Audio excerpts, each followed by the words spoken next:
하나님의 말씀 학계 1장 12절로 15절까지 보겠습니다.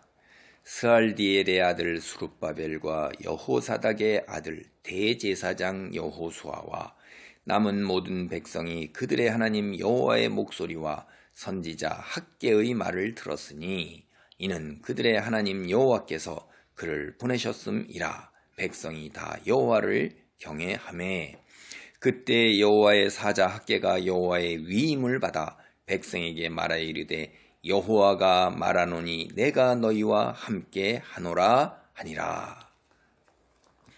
여기 지금 이제 이스라엘 공동체가 바벨론에 사로잡혀 갔다가 돌아온 거예요. 돌아와 가지고선 제가 앞서서도 말씀드렸지만 16년이나 18년 정도가 지났어요. 성전을 짓지 아니고 돌아와서 그냥 있는 거예요. 이들이 돌아온 사람이 대략 5만 명 정도예요. 거의 5만 명에 가까운 숫자인데 대단한 사람들이죠. 자부심도 대단했고 신앙심도 대단한 거예요. 믿음 가지고 평안히 살던 세상 것보다 하나님을 우선으로 하는 그런 가치관 속에서 돌아왔는데 돌아와서는 경제적으로 굉장히 힘든 거예요. 정치적으로도 안정이 되어 있지가 않고 수룹바벨도 이제 이 총독에서 이제 쫓겨나는 겁니다. 정치적으로 안정이 된 다리오가 이제 지역 사람들을 다스리는 것에서 이제 다 해해버리고 페르시아 사람으로 총독을 세우고 통치자를 세우는 거예요. 자, 이 이야기는 우리 스알디엘의 아들 수룹바벨과 여호사닥의 아들 대제사장 여호수아가 누구냐 하는 게 에스라서 이제 2장 1절 2절을 보면 이렇게 돼 있어요. 에스라서 옛적에 바벨론 왕 느부갓네살에게 사로잡혀 바벨론으로 갔던 자들의 자손 중에서 노임을 받고 예루살렘과 유다 도로 돌아와 각기 각자의 성읍으로 돌아간 자 곧 수룹바벨과 예수아와 이렇게 나오죠. 이 수룹바벨, 이 예수아라는 게 여호수아예요. 조수아. 그리고 이것은 신약의 예수 이런 이름하고 똑같은 거예요. 그게 이제 이쪽으로 옮겨놔서 그런 거죠. 그래서 이 수룹바벨 이 말은 이거는 이제 그 히브리 말은 아니고요. 그때 당시에 그쪽 그 바벨론 쪽에 있었던 아카디아의 이제 제르바빌리 뭐 이렇게 하고선 바벨론의 씨앗이라는 그런 거예요. 그러니까 귀향민이죠. 수룹바벨 이름을 바벨론에 있기 때문에 그렇게 지었던 거란 말이에요. 이 스알디엘이 누구냐? 바벨론에게 멸망당하고 마지막으로 잡혀간 이스라엘의 왕이 누구냐면 여호야긴이에요. 그 여호야긴의 큰 아들이 왕의 큰 아들이 스알디엘이에요. 그러니까 수룹바벨은 누구죠? 다윗 족속의 왕이에요. 다윗 왕가의 혈통입니다. 그래서 총독으로 세운 거예요. 그 다음에 이 여호수아 이 대제사장이었던 귀향민의 첫 번째 대제사장이었던 이 여호수아 이 사람도 이게 대단한 사람이죠. 누구냐 하면 이 사람도 마지막에 그 아론 반열의 제사장입니다. 아론 반열의 제사장 그 아들이에요. 그래서 그 여호사닥이라는 게 여기에도 이제 이름이 우리가 앞서서 여기서도 봤었죠. 그 이름이 이제 에스라에서도 보면 에스라의 3장 2절에 보면 이렇게 나와요. 요사닥의 아들 예수아와 그의 형제 제사장들과 스알디엘의 아들 수룹바벨과 그의 형제들이 다 일어나 이스라엘 하나님의 제단을 만들고 하나님의 사람 모세의 율법에 기록한 대로 번제를 그 위에 드리려 할세 이렇게 했죠. 요사닥이 이제 여기는 여호사닥이에요. 그게.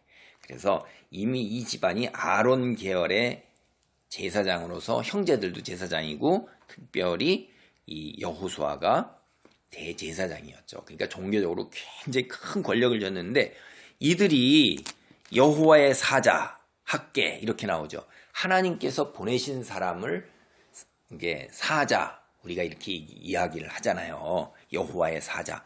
천사일 수도 있고 성경을 보면 또는 하나님 자신인 경우도 있어요. 아니면 하나님이 보내신 선지자를 여호와의 사자라고 불러요.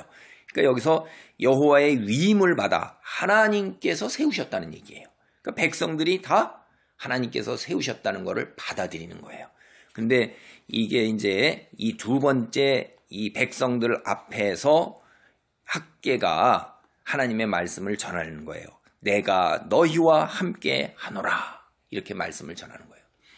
이 말씀을 전하는 게 앞서서 1장 1절로부터 11절까지 말씀이 다리오 왕 제2년 여섯째 달 곧 그달 초하루인데 이 말씀을 두 번째로 전할 때가 다리오 왕 제2년 여섯째 달 24일이에요.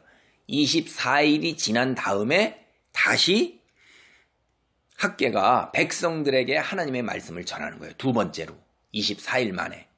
그게 뭐냐면 내가 너희와 함께 하노라. 내가 너희와 함께 한다는 이 이야기는 우리가 익숙한 이야기예요. 그게 하나님께서 언제부터 그렇게 내가 너희와 함께 한다는 얘기냐면 출애굽을 할 때 모세 때부터 내가 너희와 함께 한다는 얘기를 한 거예요. 그래서 특별히 모세가 죽은 이후에 여호수아가 이스라엘 민족의 지도자로 세움을 받았을 때 하나님께서 그렇게 또 말씀을 하셔요. 1장 5절입니다. 여호수아 1장 5절 내 평생에 너를 능히 대적할 자가 없으리니 내가 모세와 함께 있었던 것 같이 너와 함께 있을 것임이니라. 내가 너를 떠나지 아니하며 버리지 아니하리니. 이게 내가 너와 함께 하겠다는 거예요. 이게 다시 1장 9절에 보면 이렇게 해요.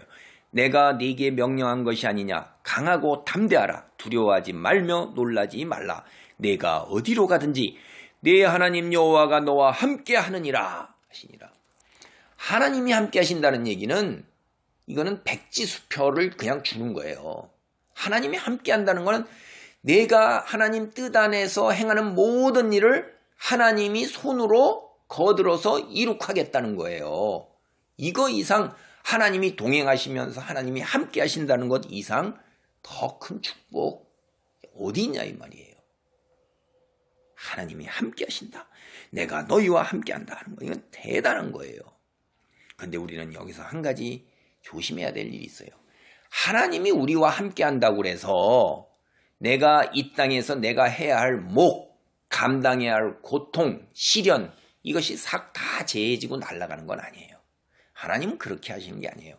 하나님이 함께 하시겠다는 것은 하나님이 뜻하신 바를 궁극적으로 다 이루어내시겠고 그 다음에 너를 대적하는 자가 당장 너에게 환경과 그 주변의 상황이 너를 절망으로 몰고 가고 너를 패배케 하는 것처럼 보이지만은 그러나 궁극적인 승리와 궁극적인 성취는 내가 보장한다는 거예요.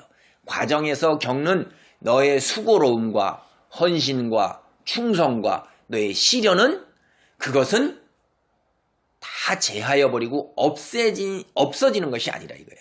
그것을 감당할 수 있도록 힘을 주시고 뒤에서 받쳐주시고 하나님이 그리고 궁극적인 내가 원하는 모든 것은 반드시 이루어낸다 하는 게 너와 함께 한다는 거예요. 여호수아를 보세요. 가나안 전쟁은 들어갔을 때 여호수아와 함께 한다고 그래갖고선 가나안 전쟁이 없었습니까? 있었잖아요. 그 속에서 이스라엘 민족이 죄를 지어서 고통을 받기도 하고 어려움을 겪기도 하고 수고로움, 전쟁을 해야 되는 수고로움을 많이 그 애씀이 있고 하나님께 계속하여 헌신을 보이는 것들이 계속해서 있는 거예요. 그러나 궁극적인 승리와 그 뒤에 배경에 하나님이 힘을 주시는 것이 함께 한다 하는 거예요. 그래서 이들이 지금 왔을 때 보세요. 경제적으로 무지하게 가난하죠. 남아있는 사람과 미묘한 긴장관계가 있죠. 이스라엘 같은 백성인데. 그런데 정치적으로도 불안하죠. 이 속에서 무슨 하나님의 일, 성전을 먼저 짓는 것이 와서 닿겠어요. 그래서 이게 거의 한 18년 동안 머뭇거리면서 그냥 있는 거예요. 돌아와서 있는데. 그러니까 자기의 일들, 먹고 사는 일, 자기의 집 짓고 먹고 살고 자기의 일을 우선으로 하는 거란 말이에요. 그럴 때 이제 하나님이 때가 되니까 학개로 하여금 여호와의 일을 먼저 하고 신앙으로 먼저 최우선으로 해서 살아라 하긴 그 상징으로 성전을 건축하라고 그러는 거예요. 그래서 14절입니다.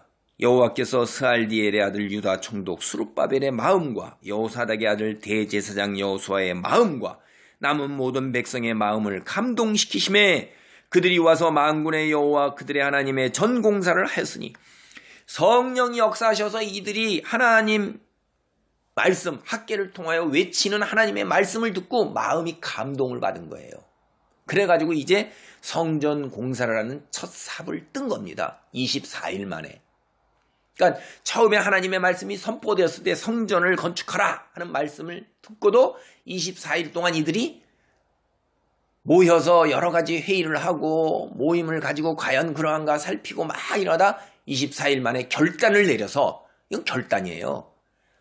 하나님을 먼저 선택할 것이냐? 아이고, 상황적으로 현실적으로 그건 어두워, 절망이야, 힘들어, 낙담 속에서 자기의 길을 고집스럽게 갈 것이냐는 거는 둘 중에 하나 결단을 해서 선택할 때 이들은 하나님께서 성령의 역사로 감동시키시니까 이 감동 속에서, 그 어려움 속에서도 결단을 내려서 시작을 한 것입니다. 그때가 바로 24일 만에 시작이 되는 거예요. 이 말을 비춰보세요. 오늘 우리가 주위를 둘러볼 때 사방이, 온 세상이 나를 둘러싸고 있고 절망밖에 없고 낙담이요, 희망이 보이지가 않아요. 그런다 손 치더라도 우리의 궁극적 승리는 분명히 성경을 보면 우리는 구원을 얻었고 악한 공중권세 잡은 자는 분명히 무정행에 들어가고 패합니다. 성경이 구구절절히 그런 얘기를 하고 있어요. 믿으면 우리는 그 속에서 하나님, 나와 동행하시는 하나님, 내가 너희와 함께 하노라 라고 분명히 하나님 말씀하셨어요. 예수의 보혈로 우리의 죄를 다 사해 주신다고 그러셨어요. 예수의 이름으로 기도할 때 내가 모든 것을 이미 받은 줄로 믿으라고 하나님이 말씀하셨어요. 궁극적인 것, 과정 중에는 시련과 고통이 있을지라도 궁극적인 것을 하나님께서 보장하신 것, 그리고 내 뒤에 하나님의 강한 손이, 편팔이 있다는 걸 믿고 나아간다면 우리는 선택을 하고 결단을 내려야 되는 거예요. 현실을 바라보면 안 돼요. 지금 바라보면 우리는 다 무너져 내려요. 이 현실 뒤에 작용하시는 하나님, 하늘나라에서 보이시는 영이신, 통치자이신, 창조주이신 그 뒤를, 긴 시간을 바라보면서 오늘을 견뎌 나가는 그런 축복 자리에 있어야 합니다. 그것이 오늘 하나님이 학계를 통해서도 우리에게 주시는 말씀이고 성경 전체를 통해서 계속해서 주시는 말씀이세요. 내가 너희와 함께 하노라. 이 말씀 받아들이시고 함께하는 하나님의 그 축복 안에 머무시기 바랍니다. 아멘.